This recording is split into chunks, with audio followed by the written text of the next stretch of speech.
make you feel warm and relaxed and happy.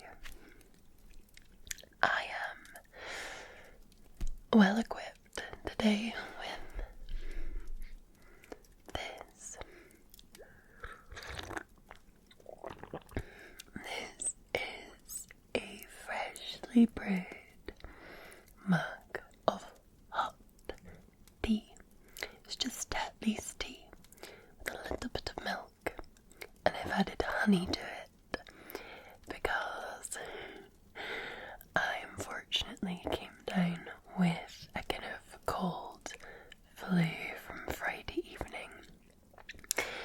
So I'm hoping to recover, and I'm hoping not to sneeze or cough in this video. I'm going to try my very best. I have over there some Vicks inhalers and that kind of methyl, or is it, what do you call it? It's not methanol. Like, what's the name of it? Where like you smell it, it's like smelling salts, and it like clears your airways. So I have some there if I start to get a bit sniffly. And I find, so I don't normally drink sweet tea, but when you're not feeling very well, I think sometimes tea with a little bit of honey in it makes all the difference. You'll hear the pitter patter of my doggies outside the living room. They come to the door. We have a glass door that separates the hall from the living room, so they peek in from time to time to see what I'm up to. That being said, I am going to make you some tea as well, but I have a different type of tea for you. They're making all the racket. I don't know what they're up to.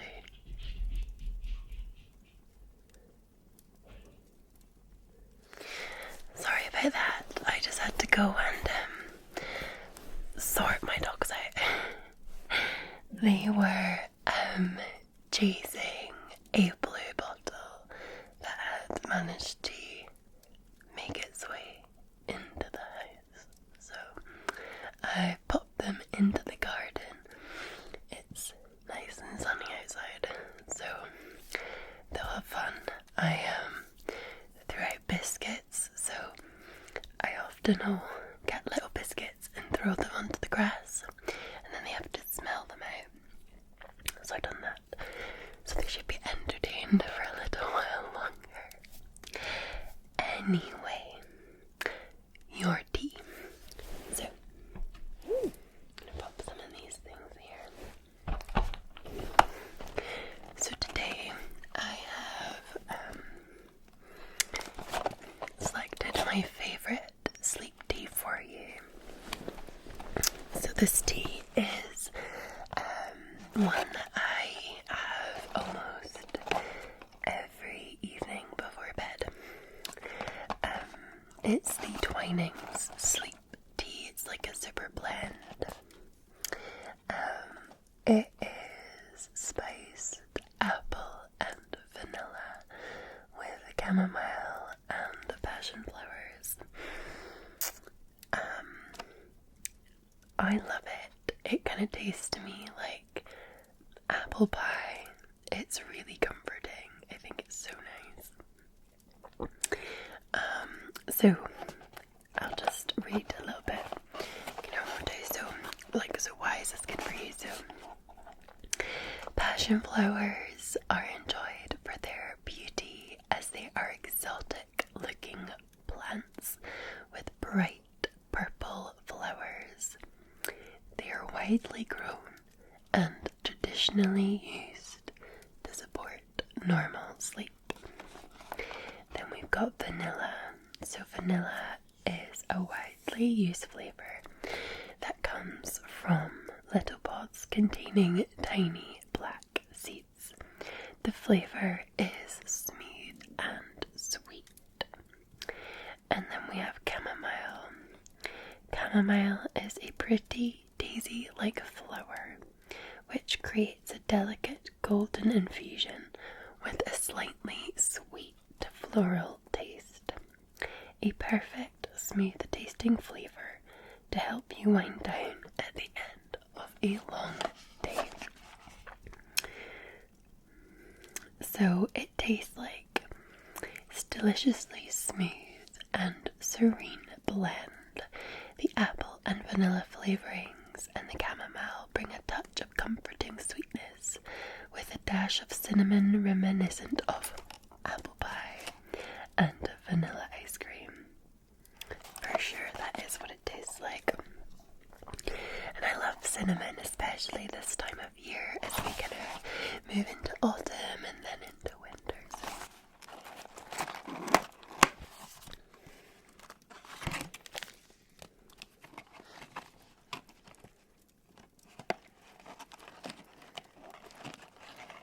Like struggling with the box a little bit.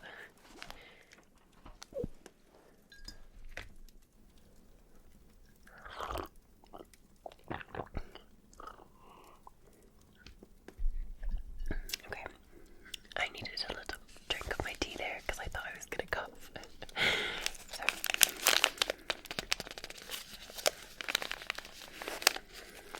Kringle sounds.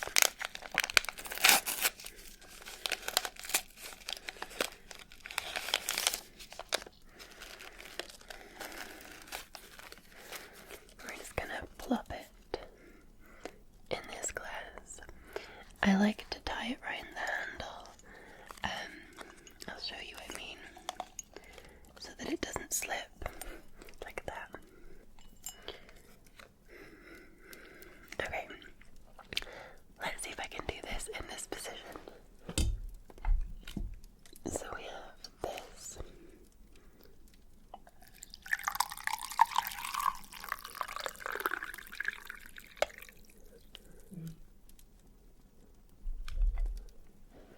And there we have your sleep tea. So we want to let that brew. It normally says to brew for like 3 minutes and then take out. But I normally leave mine in for the duration that I drink the tea. I think the flavour is so nice that you don't need to take it out and it doesn't get like too strong or anything. So there we are. Okay, so now we have your tea.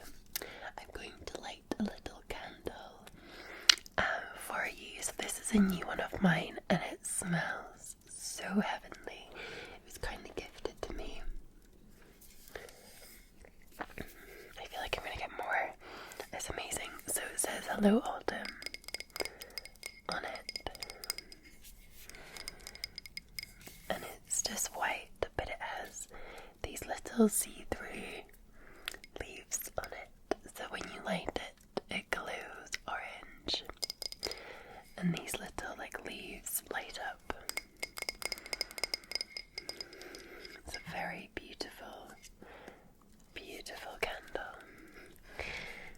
And it came with these. So normally I use this.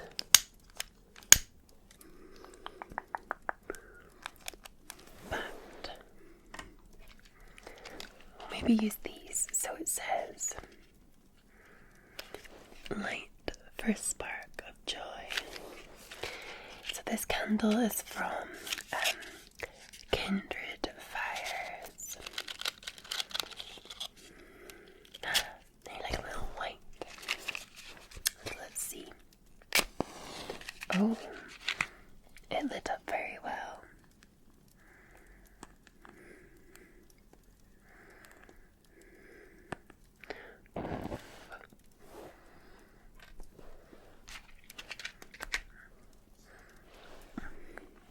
Here we are.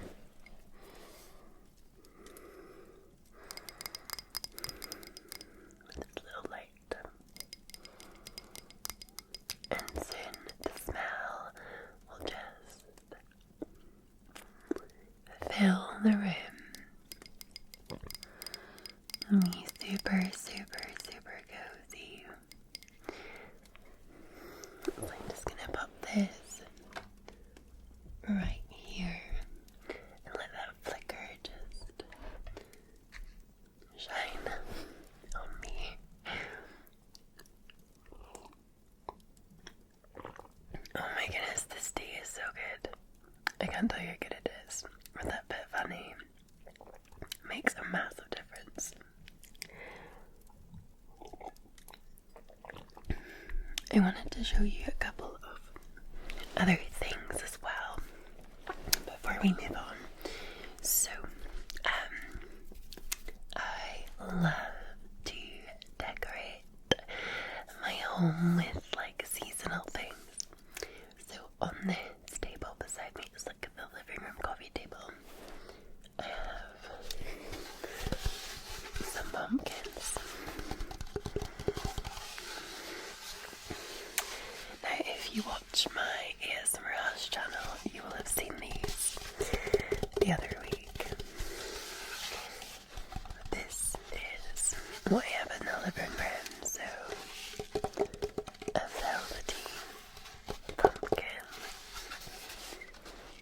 along with a little like twine pumpkin.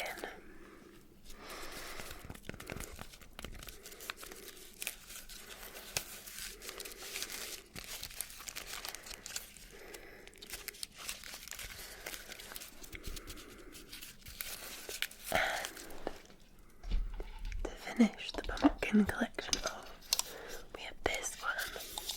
But this one is a light, so it lights up. So show you it off. Just like that. And then on. And at night time, it's so nice. It's made of like glass, I would say,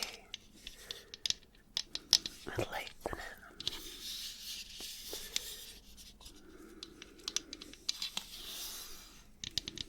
Soothing.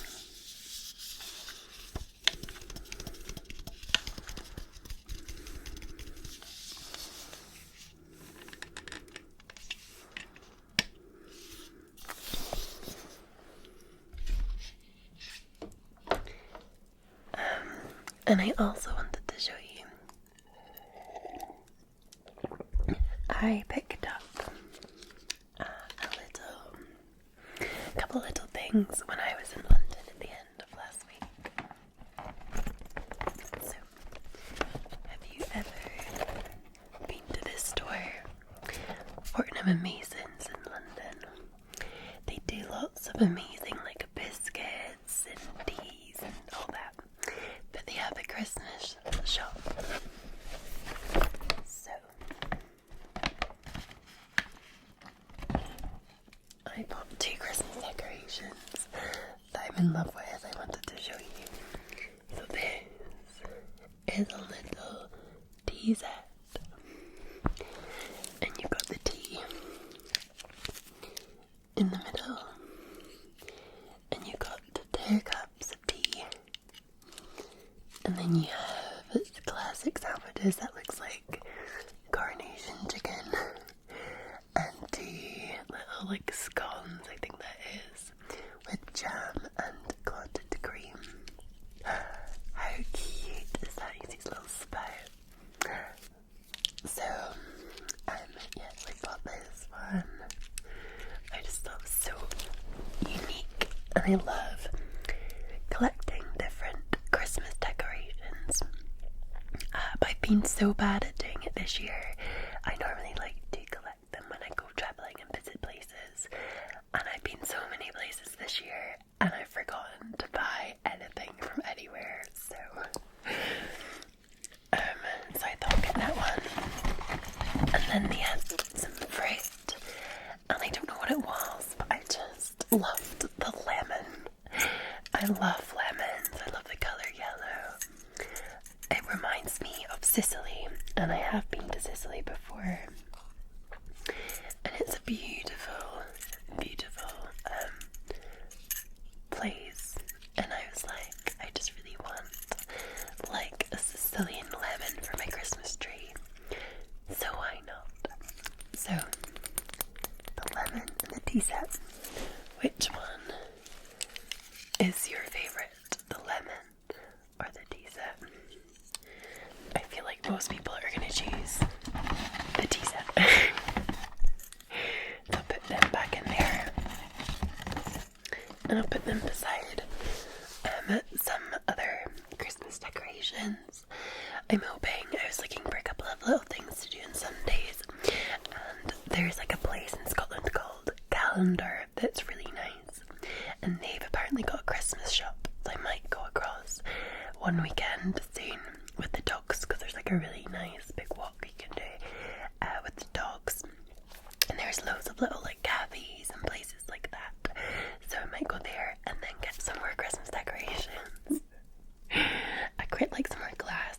I'm kind of one of those people that likes to cover the tree in decorations from places and things that you've done rather than like a colour theme. I just think it's so much more magical. So that's what I tend to do. Oh, that's very nice. Okay, so moving swiftly and gently on, I have a little autumn bedtime story for you that I managed to get. Now, it's by a very famous writer, Beatrix Potter. You surely will know some of her amazing pieces of work. And I thought we could drink tea and I will read you this bedtime story. So settle in, cuddle up, get cozy.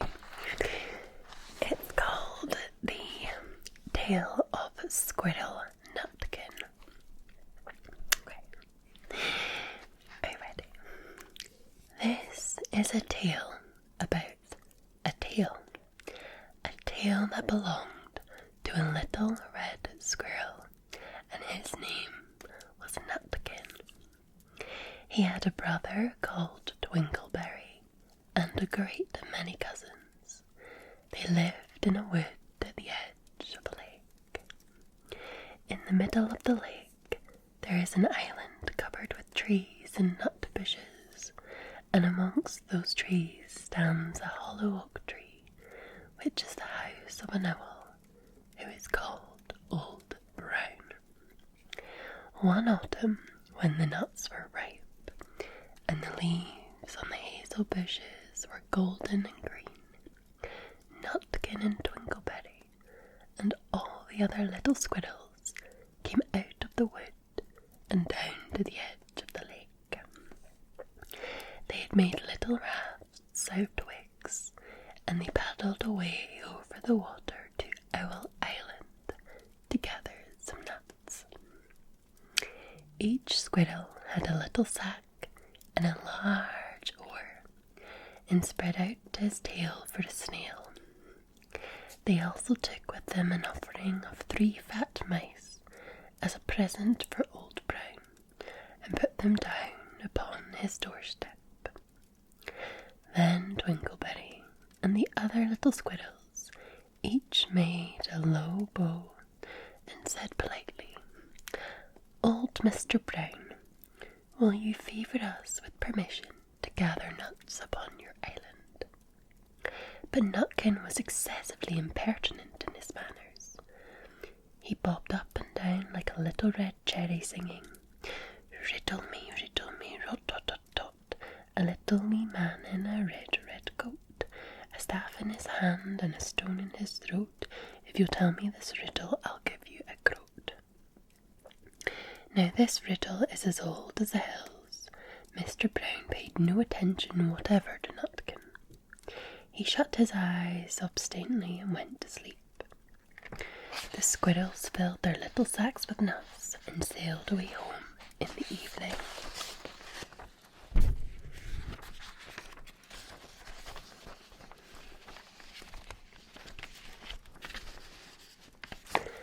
But the next morning they all came back again to Owl Island, and Twinkleberry and the others brought a fine fat mole and laid it on the stone in front of Old Brown's doorway and said, "Mr. Brown, will you favour us with your gracious permission to gather some more nuts?" But Nutkin, who had no respect, began to dance up and down, tickling old Mr. Brown with a nettle and singing, Mr. B, riddle me ree, hitty-pitty within the wall, hitty-pitty without the wall, if you touch hitty-pitty, hitty-pitty will bite you. Mr. Brown woke up suddenly and carried the mole into his house. He shut the door in Nutkin's face. Presently a little thread of blue smoke from a wood fire came up from the top of the tree, and Nutkin peeped through the keyhole and sang, "A house full, a hole full, and you cannot gather a bowl full." The squirrels searched for nuts all over the island and filled their little sacks, but Nutkin gathered oak apples, yellow and scarlet, and sat upon a beech stump playing marbles and watching the door of old Mr. Brown. On the third day the squirrels got up very early and went fishing.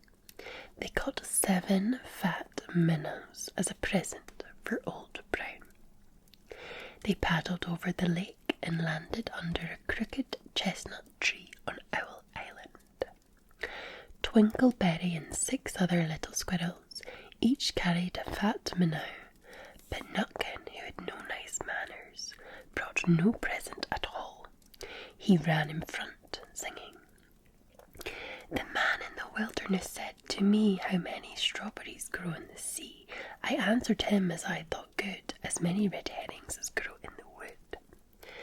But old Mr. Brown took no interest in riddles, not even when the answer was provided for him.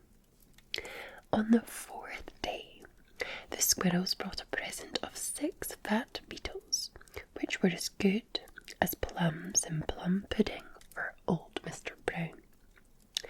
Each beetle was wrapped up carefully in a dog leaf, fastened with a pine needle pin, but Nutkin sang as rudely as ever. "Old Mr. B, riddle me ree, flower of England, fruit of Spain, met together in a shower of rain, put in a bag tied round with a string. If you'll tell me this riddle, I'll give you a ring." Which was ridiculous of Nutkin, because he had not got any ring to give to Mr. Brown.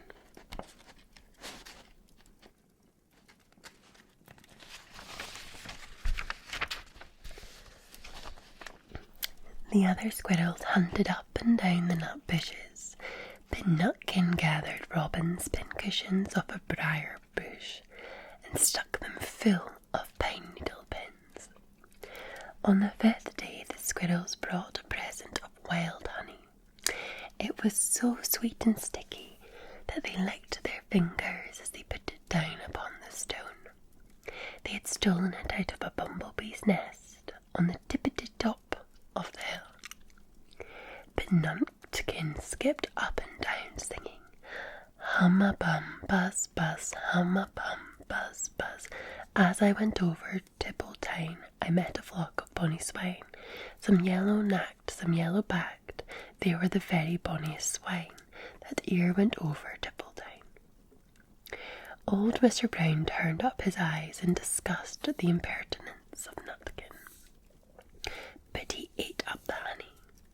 The squirrels filled their little sacks with nuts, but Nutkin sat upon a big flat rock and played ninepins with a crab apple and green fir cones.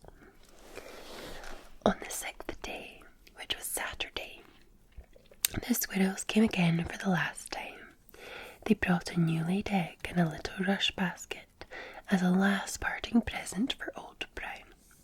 But Nutkin ran in front, laughing and shouting, "Humpty Dumpty lies in the bag with a white counterpane round his neck. 40 doctors and 40 rights cannot put Humpty Dumpty to rights." Now old Mr. Brown took an interest in eggs. He opened one eye and shut it again, but still he did not speak. Nutkin became more and more impertinent. "Old Mr. B, old Mr. B, hickamore, hackamore on the king's kitchen door. All the king's horses and all the king's men couldn't drive hickamore, hackamore off the king's kitchen door." Nutkin danced up and down like a sunbeam, but still Brown said nothing at all. Nutkin began again. "Arthur O'Bower has broken his band, he comes roaring up the land. The King of Scots with all his power cannot turn Arthur off the bower."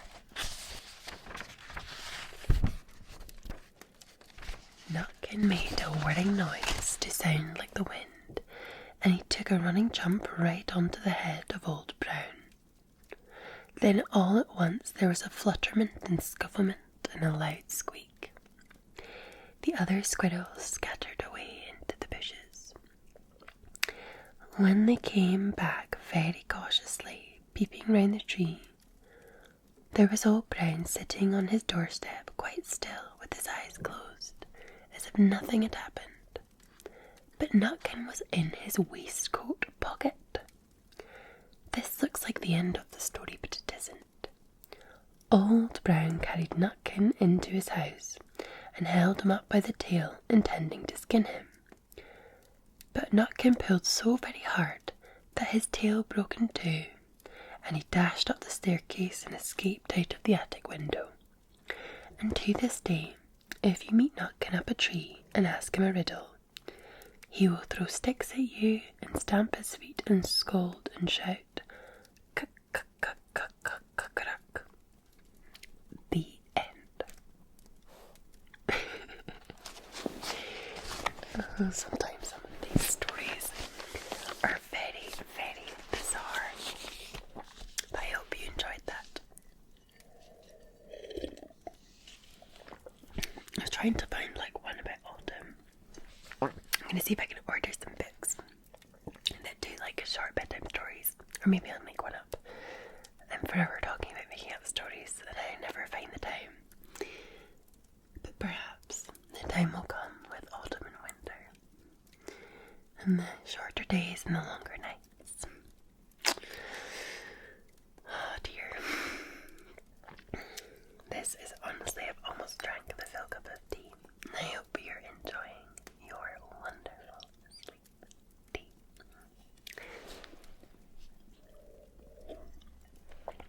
And I hope that you're feeling wonderfully cozy and warm, and you're somewhere safe, and you're being looked after, whether by somebody else or yourself.